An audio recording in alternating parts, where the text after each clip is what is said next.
इमाम अली की बरगाह में एक शख्स आके पूछने लगा, या अली, मैं बातों को भूल जाता हूँ और दिन ब दिन मेरा दिमाग कमज़ोर होता जा रहा है।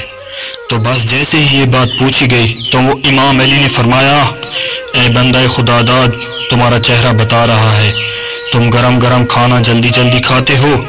याद रखना, जो इंसान गरम गरम खाना जल्दी जल्दी खाता है उसका दिमाग कमज़ोर और जिस्मानी बीमारियां वजूद पे अख्तियार रखती हैं और यूं वो बातों को भूलना शुरू हो जाता है। वो पूछने लगा, या अली, मैं किस तरह खाना खाऊं जिससे मेरे दिमाग और जिस्म को फ़ायदा मिले। हज़रत अली ने फरमाया, खाना खाने से पहले अल्लाह का नाम लेकर सीधे हाथ से खाया करो, खाना बैठकर खाया करो, खाने के छोटे छोटे टुकड़े करके खाया करो, खाने के बाद पेट भरकर पानी ना पिया करो। याद रखना, अल्लाह के रिज़्क़ में बरकत शिफा को पोशीदा किया गया है।